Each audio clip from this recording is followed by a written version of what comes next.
Yo, salut à tous, c'est Chapeau de Paille. On se retrouve aujourd'hui pour la review du chapitre 645 de Bleach, donc qui prend part dans la continuité du combat, enfin du début du combat entre Lil Barrow et le capitaine Shunsui.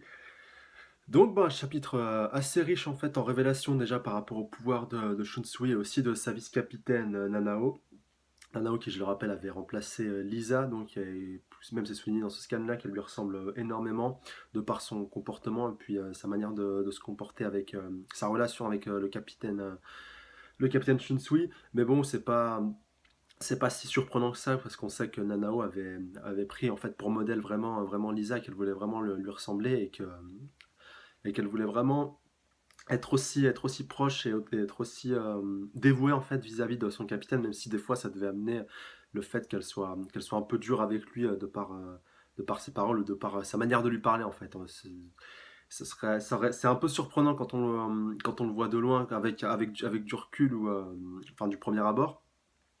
Parce qu'elle est censée, voilà, c'est son capitaine, il est beaucoup plus, c'est son supérieur hiérarchique, elle doit être respectueuse vis-à-vis de lui, et elle, non, elle est délibérément, pas dans le conflit, mais délibérément, elle ira un peu le taquiner sur certains points, tout ça. Donc, t'as intérêt, genre, comme lui dit dans ce scan-là, t'as intérêt de revenir vivant, c'est moi, sinon je t'arracherai les poils de ton corps quand tu reviendras et tout. Mais en tout cas, ça montre qu'elle est vraiment attachée à son capitaine, et vice-versa, c'est réciproque d'ailleurs de la part de Shunsui. Donc petite parenthèse voilà entre par rapport à Nanao qui apparaît donc au début de ce scan. Et donc on va revenir au combat donc qui démarre vraiment entre le Captain Shunsui et notre ami Stan Ritters, Lil et Barrow. Donc à la fin du scan précédent en fait le capitaine Shunsui avait décidé de prendre les choses en main et je rappelle il était avec Kurara et d'autres capitaines. Et il avait décidé de prendre les choses en main en allant le défier Lil et Barrow le Kinshi tout seul.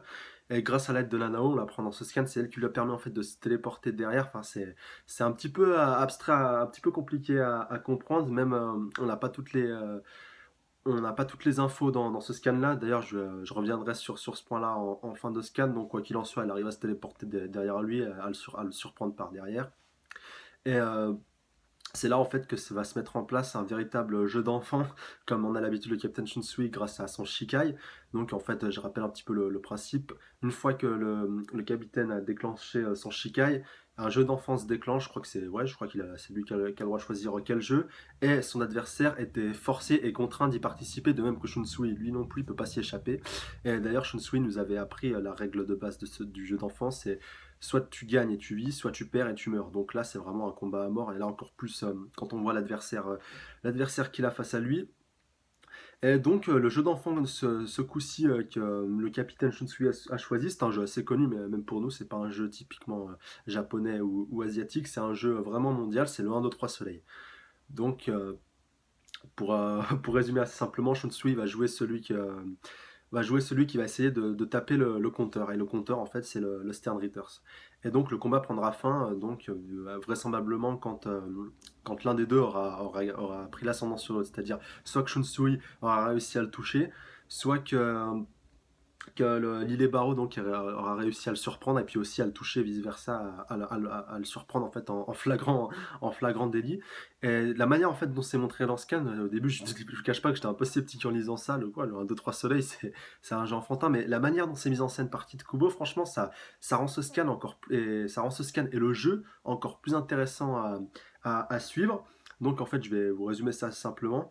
Euh, L'île Baron en fait, qui est un sniper, donc il croit en fait que le capitaine Shunsui est quelqu'un en fait entre guillemets lambda par rapport à sa position, que c'est quelqu'un qui est facile à tirer et puis à tirer et à atteindre vu que lui c'est un sniper. Et puis au fur et à mesure en fait qu'il lui tire dessus, il se rend compte que le capitaine Shunsui se déplace vraiment super vite. Et que en fait, ça nous est révélé aussi dans ce scan, c'est pas tant que ça que le Captain Shunsui se déplace vraiment très vite, c'est juste qu'il est extrêmement puissant pour créer des ombres, des sortes d'ombres où sa présence spirituelle en fait est présente et c'est ça qui trompe inconsciemment ou inconsciemment on peut le dire comme ça Lille Barrow et donc à chaque fois qu'il croit en fait transpercer le Captain Shunsui, c'est une de ces ombres créées par sa pression spirituelle qu'il l'atteint. D'ailleurs, il nous le précise encore dans ce chapitre, le capitaine Shunsui, c'est que il y a deux moyens en fait de pouvoir percevoir en fait la pression spirituelle d'un adversaire, c'est soit grâce à son Reiatsu, soit grâce à sa vision. Et là, en fait, il nous a vraiment fait prendre conscience que dans le chapitre précédent, quand le Captain Shunsui donc s'est avancé pour se mettre un petit peu à découvert tout ça, pour vraiment attirer l'attention de Lily Barrow, c'était une sorte de clone de son Reiatsu qu'il avait créé, et donc que de si loin, Lily Barrow a été pris par erreur et qu'il a cru en sentant sa pression spirituelle que c'était vraiment lui. Et donc, il s'est plus fié à son Reiatsu qu'à sa vue, en fait. Et c'est ça qu'il a un petit peu induit en erreur. En fait, il s'est servi du point fort de son adversaire pour le retourner à son avantage. Donc, ça montre vraiment que Tite Kubo, il avait vraiment dans le projet de faire affronter ces deux personnages parce que on a le, on a le pro de la diversion et de la déviation et puis du jeu de dupe face à un sniper quand même. C'est assez cocasse comme scène et comme combat, mais ça le rend d'autant plus intéressant parce que on va vraiment voir c'est lequel qui va arriver à se démarquer. Qui va le plus arriver à se démarquer. Bon, pour l'instant, Shunsui a clairement l'avantage, mais il me paraît un poil trop confiant quand même dans ce chapitre-là.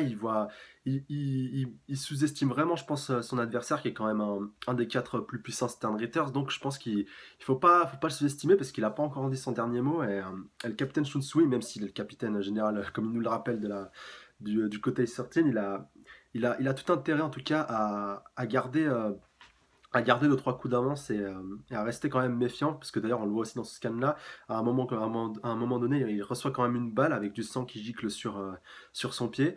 Là aussi, il y a beaucoup de spéculations à avoir, parce qu'on ne sait pas si c'est son ombre, il a réussi à donner à son ombre en fait une sorte d'apparence humaine avec du sang qui goûte tout, si c'est vraiment lui qui a pris le coup. Enfin, même ça, à la fin du scan, on ne sait pas si c'est son ombre ou si c'est lui et son vrai corps qui a reçu l'impact. Donc, affaire à suivre dans la suite de ce combat-là.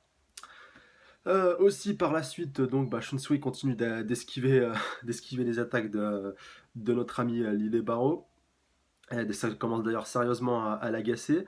Et puis il lui dit que voilà, au fur et à mesure que les choses avancent, qu'on va se dérouler, on va avancer inévitablement vers l'issue finale. Et donc ce sera le premier qui arrivera à toucher l'autre et vraiment à le tromper qui arrivera vraiment à mettre un terme à ce combat.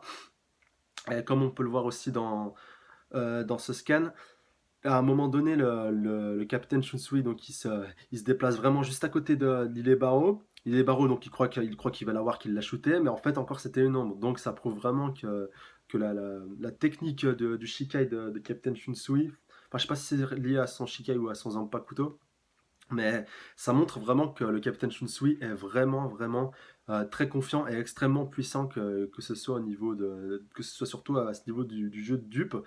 Et donc, ça nous laisse présager pas mal de choses par rapport à la suite de ce combat. Aussi, un autre fait important à noter, bon, c'est pas présent dans ce scan-là, vu que le scan-là, ça s'arrête donc en plein affrontement entre les deux. Donc, Captain Shunsui a réussi à éviter, grâce à son ombre, une dernière fois. Et là, il lui dit qu'on va vraiment rentrer dans la phase vraiment majeure de ce combat-là, là où ils vont vraiment devoir faire preuve tous deux de leur ingéniosité et puis de leur capacité. Et donc, ça m'amène surtout à me poser cette question, est-ce qu'on va enfin voir le Bankai de Captain Shunsui? Parce que, je le rappelle, on l'a toujours pas vu dans le manga. On connaît son nom, si mes souvenirs sont exacts, mais on ne sait pas en quoi il consiste, on ne sait pas quel pouvoir il octroie au Captain Shunsui. Mais on sait juste, je crois que c'est le capitaine Ukitake qui l'avait dit, il faut pas qu'on te voit l'utiliser en fait. Donc ça doit être quelque chose d'extrêmement puissant, mais il faut qu'il soit le seul à le déclencher. Et il faut surtout pas qu'il se fasse repérer par son adversaire, car déjà son Bankai il perdrait tout son intérêt, toute son efficacité, ça je suis sûr. Et surtout, ça le permettrait à son adversaire de pouvoir se retourner contre lui, et du coup, ça lui créerait un peu un handicap. Donc, je pense que c'est surtout pour ça que le capitaine Shunsui, il a pas voulu encore l'utiliser, ou alors qu'il n'a pas jugé l'adversaire qu'il affrontait suffisamment puissant pour pouvoir l'utiliser. Mais, ou aussi, on peut l'interpréter différemment, c'est qu'il n'a pas jugé nécessaire d'utiliser ce Bankai parce qu'il n'a pas affronté d'adversaire assez puissant pour cela. Et donc, il attend sûrement le bon moment, le bon adversaire pour le déclencher. Donc, est-ce que ce sera contre Lily Barrow qui est un sniper hors pair et qui va lui permettre de vraiment le déjouer, ou est-ce que son Shikai suffira à le duper et puis à lui permettre de le vaincre aussi facilement? En tout cas, laissez-moi vos avis dans les commentaires. Est-ce que vous pensez qu'on verra ce Bankai ici dans ce chapitre, enfin dans ce chapitre, dans ce mini-arc de ce combat-là. Voilà, donc n'hésitez pas à laisser vos avis et vos théories dans les commentaires déjà par rapport à la suite de ce combat. Aussi, dites-moi ce que vous pensez déjà par rapport à ce combat-là. Est-ce que vous pensez qu'il va être plus long par exemple que le combat entre Mayuri et Perdida, ou est-ce que ce sera un combat assez court entre les deux? Moi personnellement, bah là, vu comment c'est parti quand même sur les chapeaux de roue, je pense qu'il va quand même y avoir une évolution avec nos deux protagonistes qui vont dévoiler un peu plus leur arsenal. Je pense pas que Libero va se faire avoir aussi facilement, même si c'est Shunsui en face. Mais je vois quand même Shunsui gagner à la fin, mais je pense que tellement qu'il est confiant qu'il va y laisser pas mal de plumes dans ce combat-là, et un peu comme Mayuri, il va devoir un petit peu récupérer après ce combat-là. Après, voilà, j'espère vraiment que c'est grâce à son Bankai qu'il arrivera vraiment à mettre un terme à ce combat-là, mais j'espère vraiment qu'il le gardera vraiment pour la fin, comme dernière cartouche, et que Lille Baron ne s'y attendra pas et qu'il arrivera à l'avoir. Le combat entre Mayuri et Pereira, d'ailleurs, il avait duré à peu près, dites-moi si je me trompe, entre 5 et 10 scans, voilà. Bon, là, ce combat-là, il a vraiment commencé au scan précédent.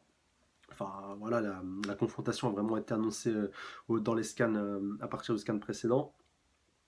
Et donc là, ça nous fait déjà 2 chapitres, donc à voir combien de temps ça va durer, mais espérons quand même que ça s'éternise pas, ou alors si ça s'éternise, qu'il y ait vraiment de la matière, qu'il y ait vraiment matière à débattre et matière matière à spéculer, et surtout matière à combattre, qu'on voit vraiment, qu'on voit vraiment les deux protagonistes utiliser beaucoup de leur technique, et qu'on voit des retournements de situation.